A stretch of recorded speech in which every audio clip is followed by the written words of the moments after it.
말씀, 우리가 너무나 익숙하게 잘 알고 있는 말씀인데요. 그냥 복 있는 사람, 의인, 그리고 악인, 죄인, 이렇게 이분법적으로 복 있는 사람은 어떤 사람이고 일단 죄인은, 악인은 어떤 사람이다 라고 얘기를 하고 있는 말씀이에요. 제가 요즘에 제일 많이 고민하고 있는, 그리고 걱정하고 있는 것들 중에 하나가 코로나 때문에 예배를 드릴 수가 없잖아요. 그래서 과연 하나님 보시기에 어떤 사람이 정말 복 있는 사람일까? 어떤 사람이 의인일까? 그리고 어떤 사람이 악인이고 죄인일까? 많이 고민해요. 그 예배라는 것들 때문에요. 예배라는 것 때문에요. 오프라인 예배를 못 드리게 했잖아요. 그래서 이제 온라인 예배로, 비대면 예배로만 권하고 있는데, 그 가운데 이제 정부의 그런 조치를 이렇게 종교 탄압이다, 뭐 종교 핍박이다, 뭐 이런 종교의 자유를 뭐 묵살했다, 뭐 이러면서 오프라인 예배를 강행하고 있는 교회들이 있잖아요. 그 댓글들을 보면요, 아주 그냥 무지막지해요. 악플밖에 없는데,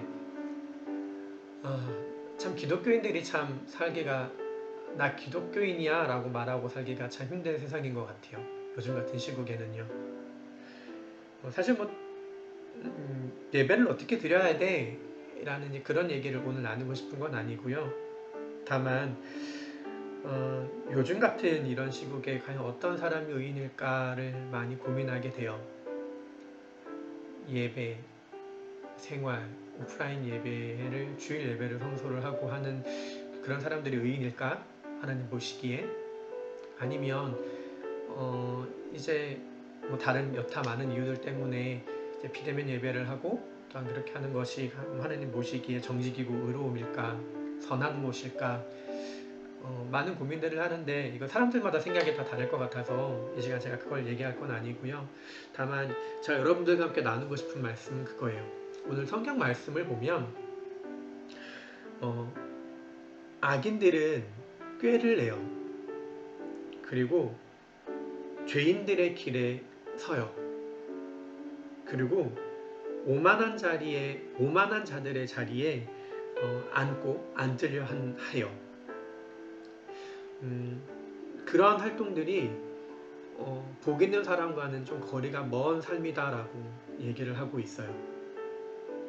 그런 악인들은 결국 바람에 나는 겨와 같이 그냥 이렇게 확 날아가 버리고, 그리고 악인들은 결국 심판이 올 건데 그 심판을 견뎌내지 못할 거다라고 얘기를 하고 있고, 그 죄인들은 의인들의 모임에 들어가지 못할 거다라고 얘기를 하고 있고, 또한 악인들의 길은 결국 망할 거다라고 얘기를 하고 있어요. 그런데 반대로 선한 사람들은, 복 있는 사람은 다른 게 없어요. 이런 주절주절 이런 얘기들이 없어요. 딱 하나 있어요.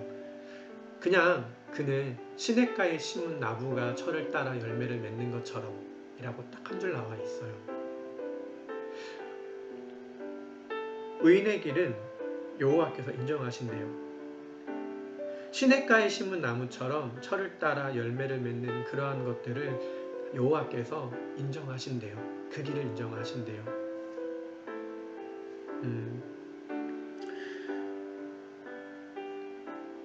시냇가에 심은 나무는 꾀를 내거나 길을 찾아 헤매거나 오만한 자들의 자리에 앉으려고 애쓰지 않아도, 노력하지 않아도 그 길은 여호와께서 인정하시고 철을 따라 열매를 맺고 그 잎사귀가 마르지 않게 하신대요. 사실 우리가 그렇게 살지 않잖아요. 물론 우리가 그렇다고 노력하지 말라라는 뜻은 아니에요. 열심히 살아야죠. 이 땅에 보내신 이유와 목적이 있기 때문에 직장에서든 가정에서든 어디에서든 내가 있는 자리에서 최선을 다해야죠. 그건 맞죠. 그런데 그런 최선이라는 것이 결국 우리가 하나님께 영광을 올려드리는 삶의 목적인 거잖아요. 그리고 그것이 이유인 거잖아요. 그것들을 제외한 나머지 것들을 얘기하는 거겠죠. 그 악인들의 꾀를 쫓아서 성공의 그 궤도를 가려고 하고 죄인들의 길을 가지 말려고 했는데 그 죄인들의 길에 가려고 하고 또 오만한 자들의 자리에 앉지 말라고 했는데 우리는 그 자리를 욕심을 내고 탐내고 그것이 마치 우리의 성공이냐 우리의 인생을 바꿔줄 수 있는 것처럼 일단 우리가 좀 더 한치 업그레이드된 삶을 살 수 있을 것처럼 그리고 이 세상 경쟁 사회에서 뒤처지지 않을 것처럼 그렇게 살아갈 거라고 생각을 하는 거죠. 그렇게 하지 않으면 도태되고 뒤처지고 무시당하고 소외되고 인류가 아닌 인류의 삶을 살 거라고 우리 스스로를 그렇게 합리화하면서 우린 그렇게 하나님이 아닌 세상의 것에 이렇게 욕심을 내고 그렇게 살아가려고 하잖아요. 그런데 하나님께서 우리에게 원하시는 삶은 딱 하나라는 생각이 들어요. 오늘 3절 말씀이요. 의인, 복 있는 사람은 시냇가에 심겨진 나무 같다. 그 나무는 그 심겨진 그 자체만으로 그 시냇가에 심겨진 그 깊이 뿌리 내린 그 이유 하나만으로도 사시사철 어려움 없이 고난 없이 그 삶이 풍요롭고 풍족할 거다라고 얘기를 하고 있어요. 에이 말은 그래도 그럴 수 있어. 입에 풀 칠하고 살아야 되는데 라는 생각을 할 수 있잖아요. 그런데 정말 그런 것 같아요. 먹고 사는 문제 그리고 우리 미래의 문제 우리가 신이 아니고 우리가 앞을 내다볼 수 없기에 우리는 아무것도 할 수 없는 나약한 존재라는 생각이 들어요.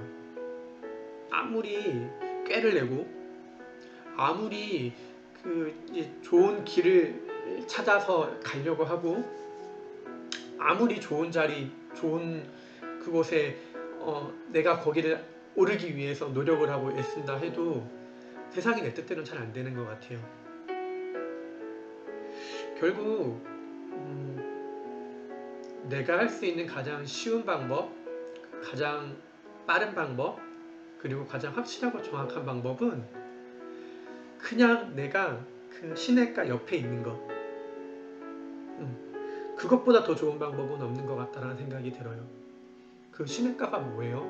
하나님의 말씀, 예수 그리스도잖아요.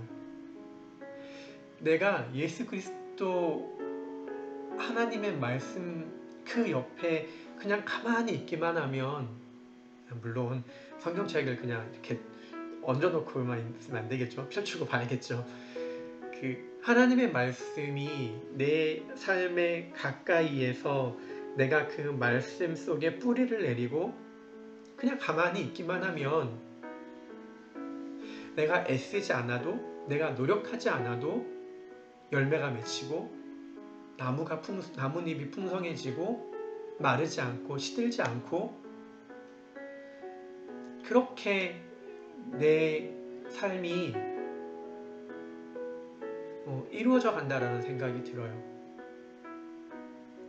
여러분들도 오늘 하루 살아갈 때 왜 선택이 없겠어요?